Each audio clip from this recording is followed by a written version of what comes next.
Hello and welcome to our second Live Free or Die Alliance webcast. I'm Jack Heath, your moderator, and also host of New Hampshire Today on WTPL-FM 107.7 FM The Pulse, and delighted to be here.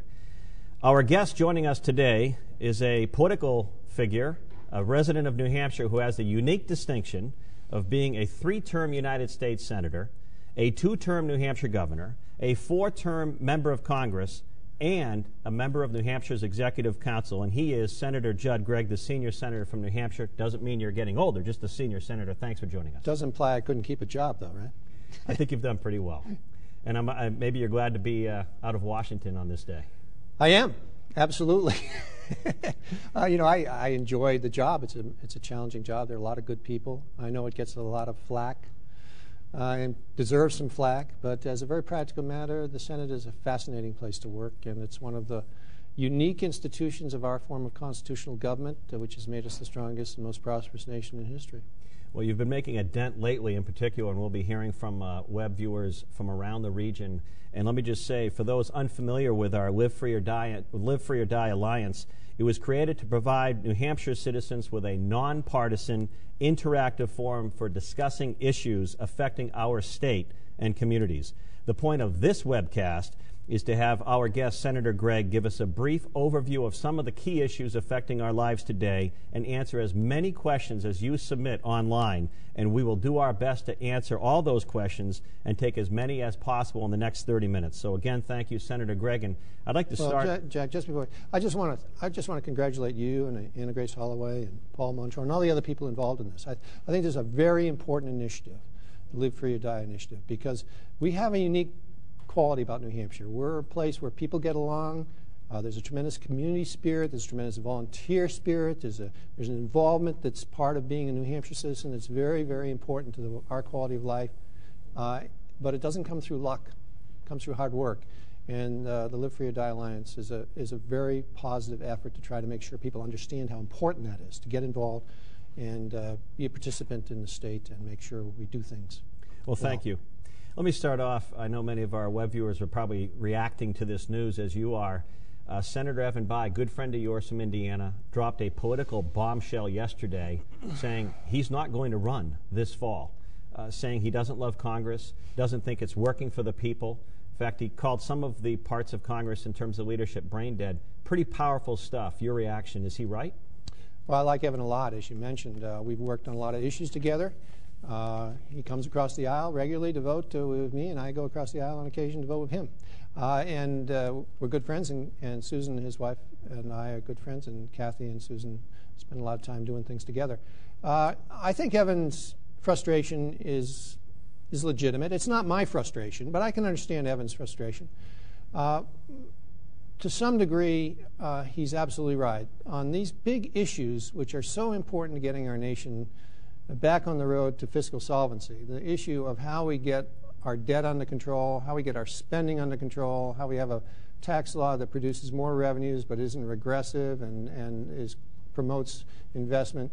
These big issues are very hard to take on now. And in the Senate, unfortunately, there is a inability to move on those issues in large part because everybody goes to their corner and starts shouting at each other.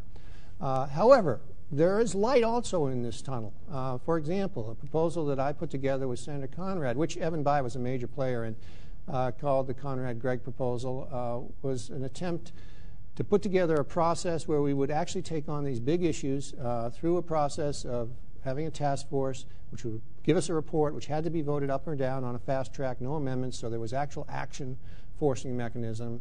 That got 53 votes, 53 votes, with almost half the Republicans voting for it, and a significant number of Democrats voting for it, and we needed 7 more votes to pass it. That's the type of action we have to take. I still believe there's a chance to do that. I know Evan's frustrated that that didn't pass, but as a very practical matter, I still think we got to do it, and we can't walk away from trying to get it done. But you said before the webcast you consider him a good friend of yours in the Senate. Were you surprised by the announcement? I was totally surprised. I did not expect him not to run. Kathy and I had been with Susan and he for a few days, just a month ago, at the beginning of January. And he certainly didn't imply to us that he was not going to run. But I know his frustration. he's a very thoughtful and substantive guy. And I think he really enjoyed being governor a lot, because when you're governor, for every action there's a reaction. When you're in the Senate, for every action there's another 6 months of debate. And so I think he missed the reaction to the action part of the job that he had when he was governor, and that was really frustrating for him. He is a good senator, and he will be missed because he was very bipartisan in his approach to a lot of issues. For those of you watching this Live Free or Die Alliance webcast with Senator Judd Gregg, we want you to submit your questions, and we'll start fielding those now. Robert Merrimack, Senator, has his question. On the surface, President Obama's $100 billion job creation plan seems to make sense. Tax cuts for small business, eliminating fees on SBA loans, etc. Shouldn't this ignite small business to hire employees? Is it good in your mind? You know, I have mixed emotions about it. Obviously, I'm for tax cuts which incentivize small business to be more productive and can give them more opportunity to go out and hire people. But I think it's at the margin, to be very honest with you. And I think the real problem we have as a nation is that there's no confidence in the out years. The people are looking at our country and the amount of money we're spending, the amount of debt we're running up. And if you're an investor, you're saying, do I really want to invest there? Do I really want to put that extra capital investment into my business? Do I want to take that extra money and put it into investing in the United States, or do I want to put it someplace else in the world? This is a global economy. And I really believe that if we want to do something substantive about getting this economy going again and making sure that it's going in a way that's going to have a lasting impression, we shouldn't be doing these short stimulus events which have at the most, they're sort of like a sugar high, and they don't last very long, and in some cases they don't do very much. The last stimulus did very little, in my opinion. I think we ought to do structural reform that shows the American people and the world that we're going to do something about our deficits and our debt. And adding another $100 billion of deficit and debt in order to get these tax cuts, I wouldn't be for that. Now, if they're paid for, that's another issue, and how are they paid for would be the issue. And I guess what's going to happen here is the proposal is to reduce some of the deductions which international companies get in order to give small businesses these deductions. I would actually have to see how that works out. There are definitely some sheltering activities occurring with international investment that should be reduced.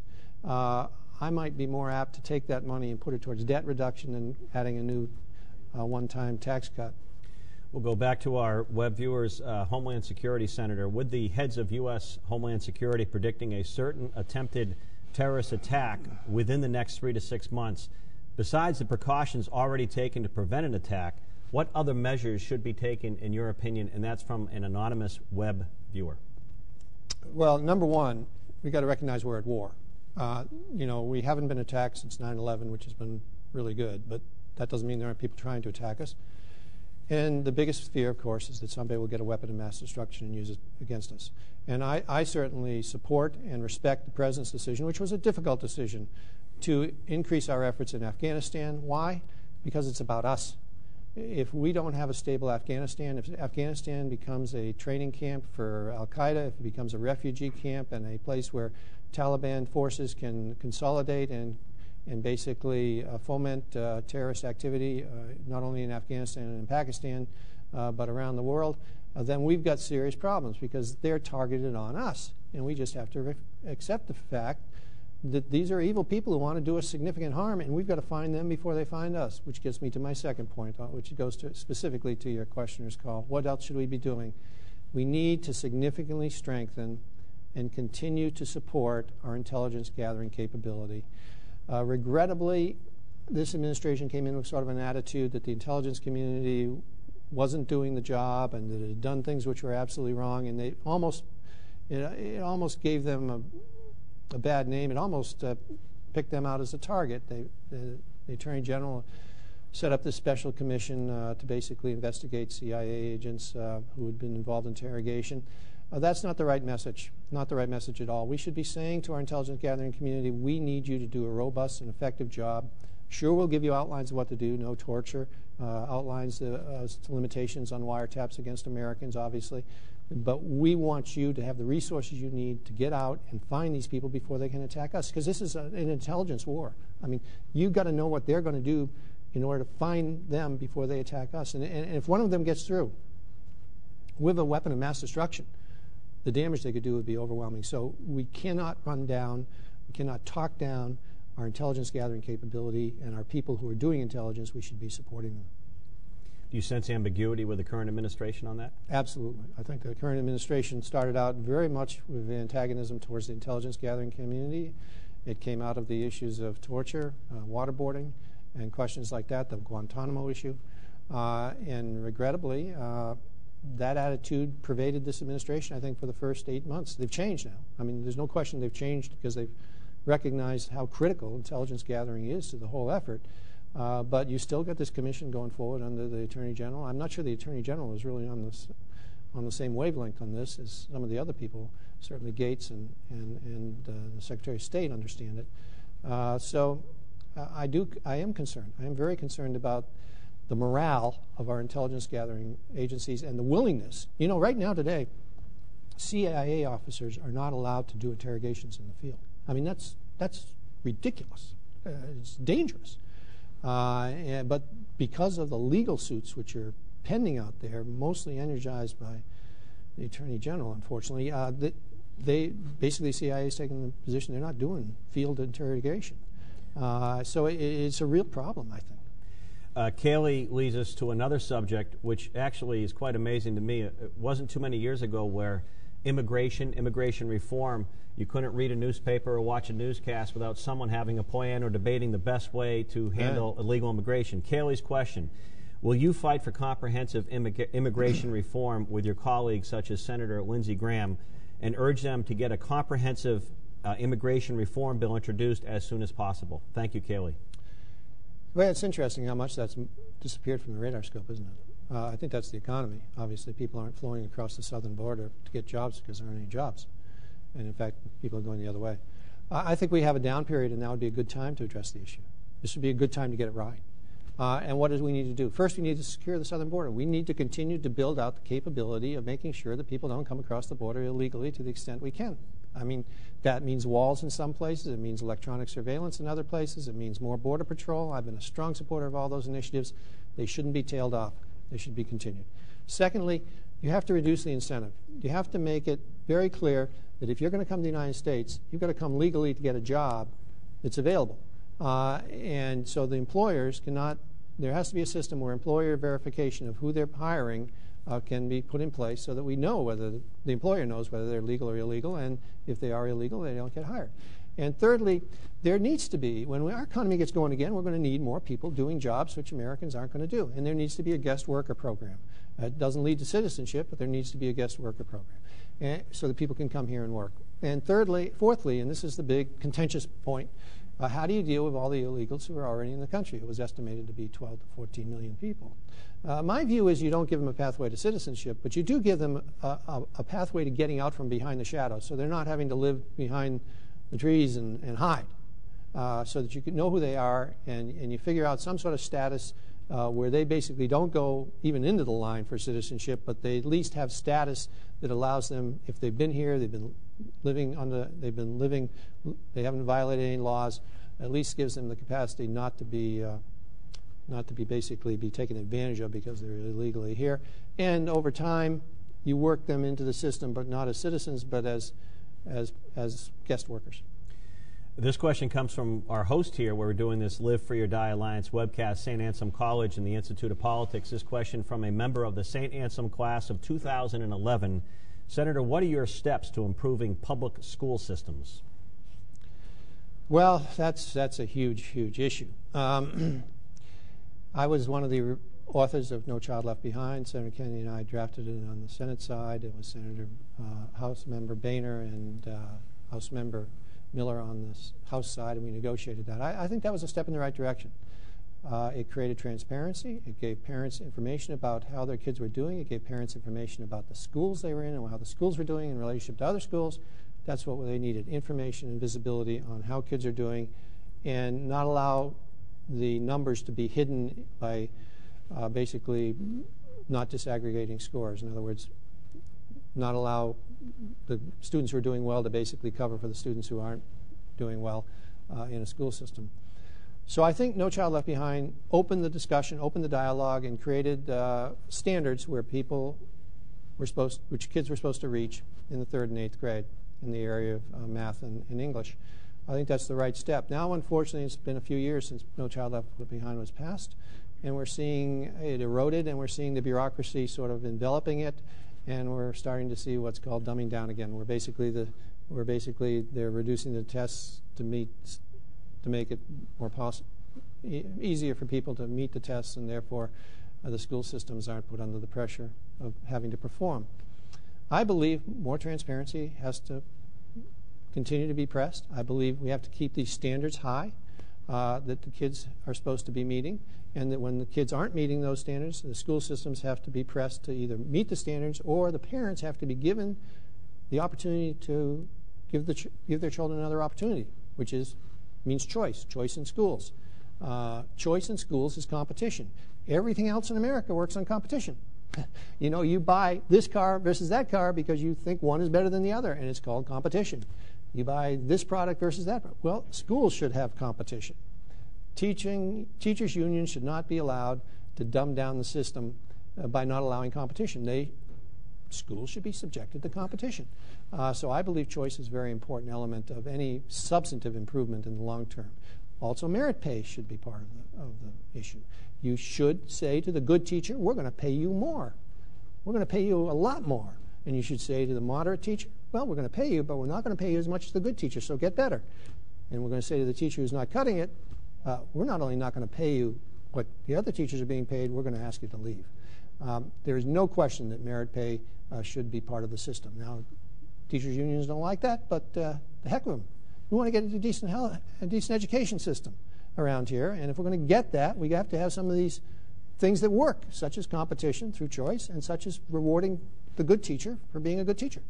Merit pay, though, tough to get passed. I mean, tough to get implemented with the strength of many of the There's no question the teachers' unions. union have an overwhelmingly disproportionate influence on education in this country, and some of it's good, but a lot of it isn't.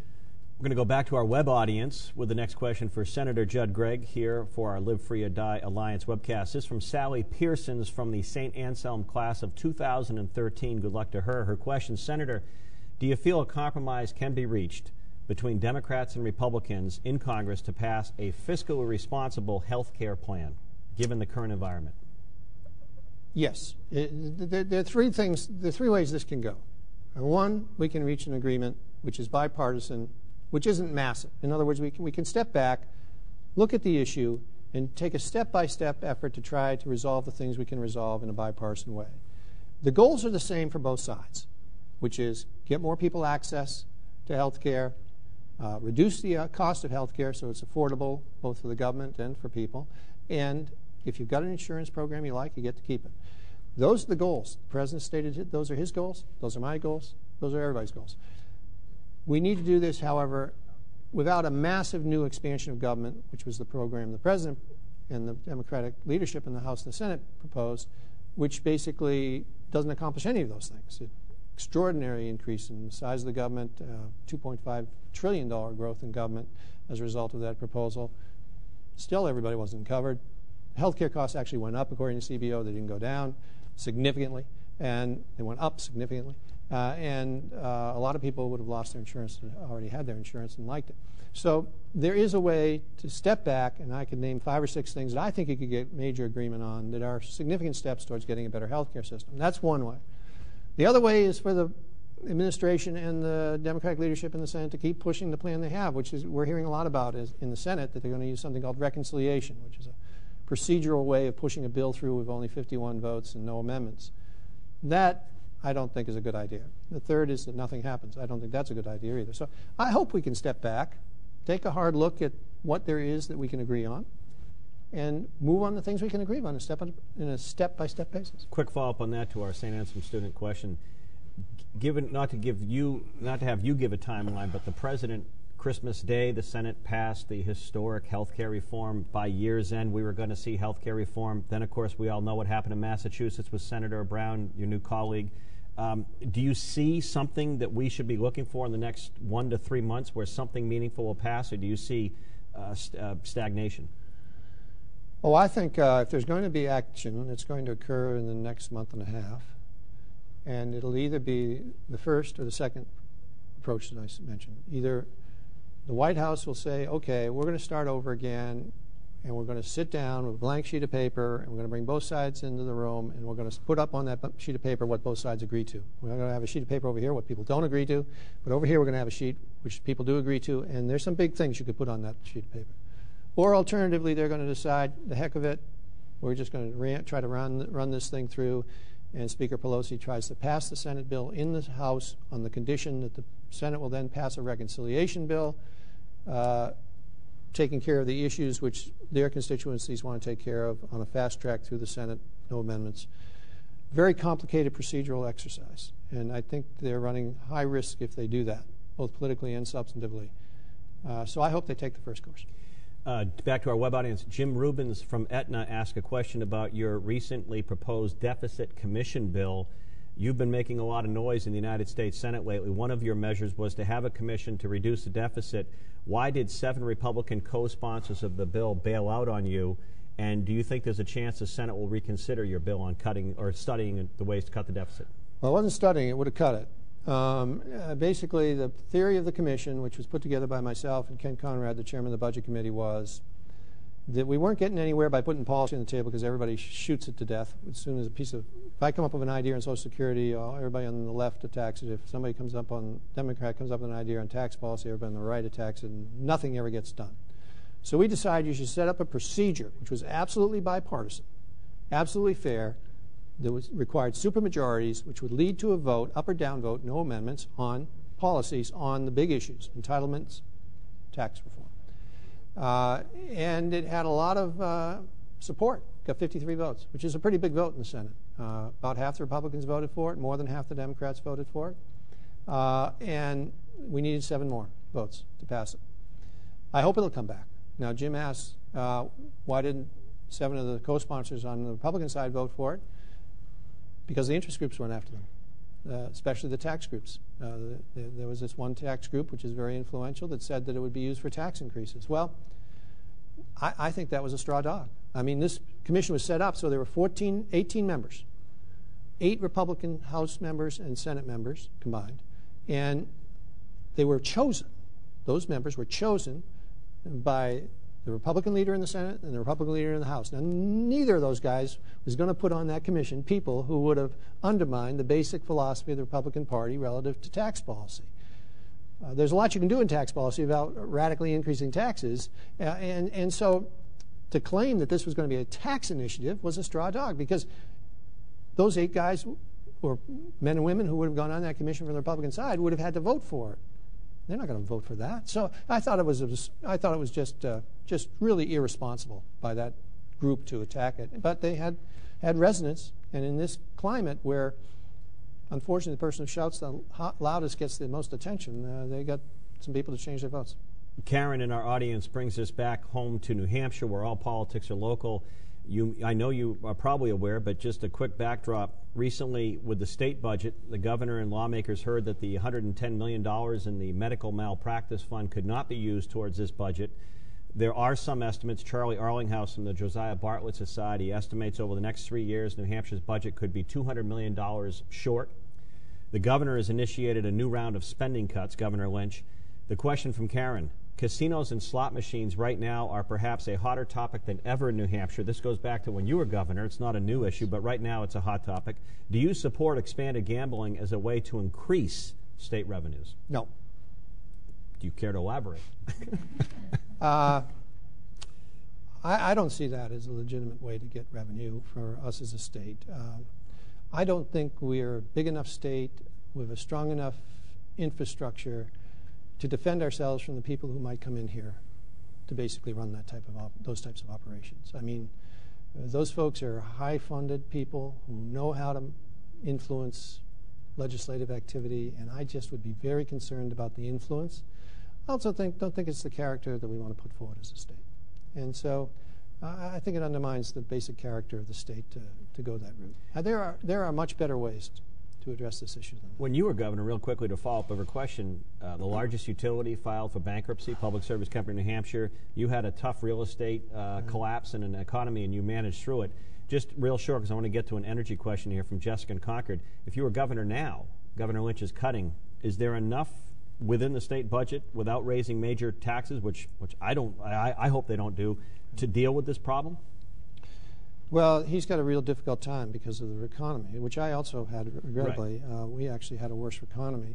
We had 5 of our 7 largest banks fail. We had our 2 major utilities fail, and we had revenues drop every month over month.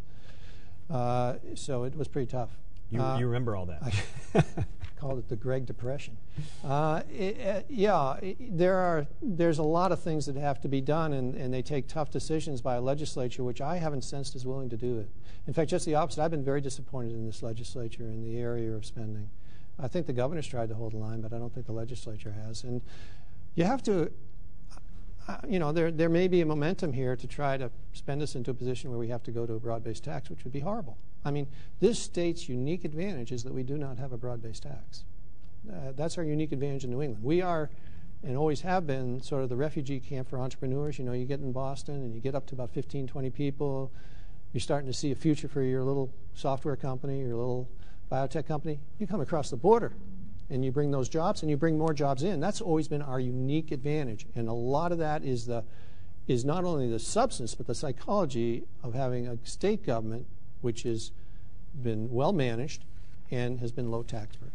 Jessica in Concord, an energy question. Clean coal technology is a ways off. Nuclear power is vulnerable to security or terrorist attacks and other security concerns. Oil is clearly an unstable option. How will we improve our American energy independence with these options or realities?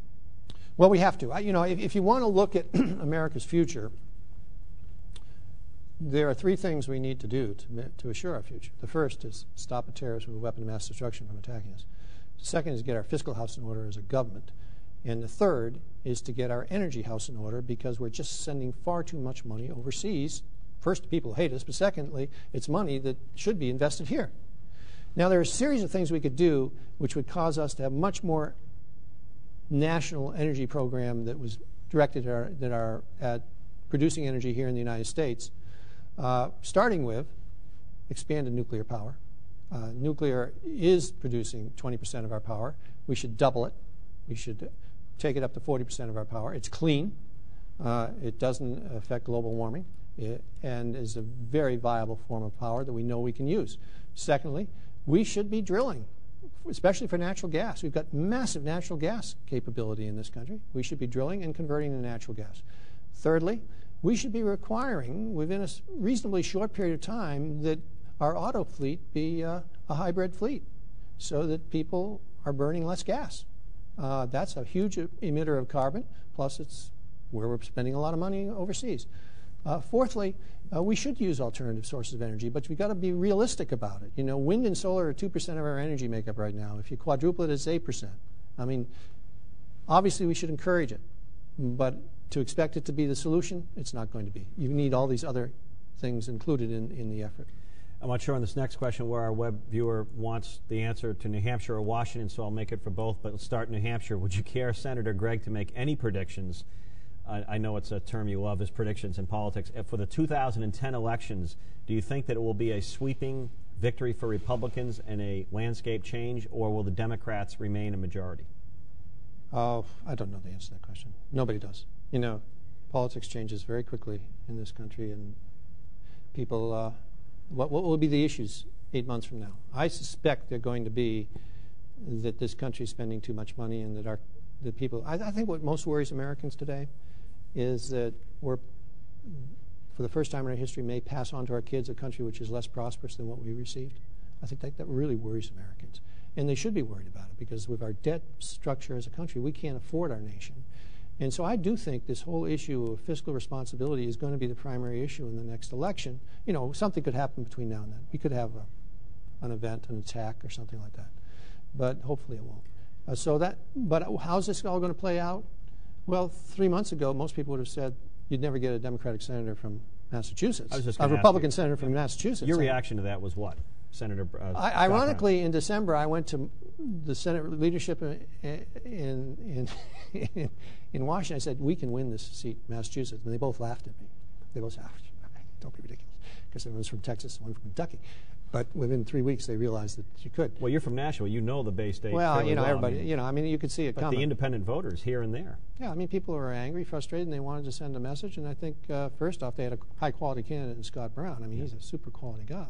So they weren't voting for somebody who couldn't do the job. They were voting for somebody who could really do the job and do it well. So, but what will happen 8 months from now? I have no idea. You'll see him this summer at a summer home in New Hampshire. Yeah, I understand. He has a home in Rye, where I live, Rye Beach. Senator Paul in Nashua takes me to a question, and I believe it's our final question, and it's a question that I wanted to ask. So I want to thank Paul for doing it with me or for me and us. You've chosen not to run for re-election. And before I'm gonna ask Paul's part last, but the part I just want to say is, almost like fireworks, you've saved the grand finale for your final year in the Senate. You have been more sought after from national media for interviews. You were named a cabinet member, decided to stay in the Senate for reasons you've already stated. You've been speaking out on the deficit. You've become almost a lone voice of credibility from both sides of the aisle, so you've saved the grand finale for your final year. So Paul's question is a great one from our web audience. Why are you not running, and have you thought about life after the Senate? Where may we see Senator Judd Gregg again soon? Not that you're done yet. Well, it is ironic that I find myself in the middle of most of the big issues right now. Financial reform. I was the author of the TARP. People don't like it, but it actually did exactly what it was supposed to do, which is stabilize the system. I've been in the middle of the health care debate, been in the middle of the financial issues because of my positions on the health committee and the budget committee. So it's great. Basically, it's nice to be engaged and be, I think, having an impact on the debate as we move down the road here. And I intend to stay that way. I mean, next week we're going to announce a very significant initiative with Senator Wyden on tax reform, going along the lines of what was done on the Reagan-Bradley bill. So I intend to be a major force, hopefully, on all these big issues of domestic policy and to some degree foreign policy. I have that account as ranking on the Foreign Ops Committee. What do I tend to do afterwards? Whatever Kathy tells me to do. It's pretty simple. Well, thanks for being honest. I just can't, retirement doesn't seem a I don't word plan to retire. you. People keep saying, "Oh, you don't enjoy it." I'm not planning to retire at all. I plan to do something interesting, active, challenging, and hopefully community-directed. And like Evan said, he's going to go out and have an impact on in the private sector. I hope to have the same approach.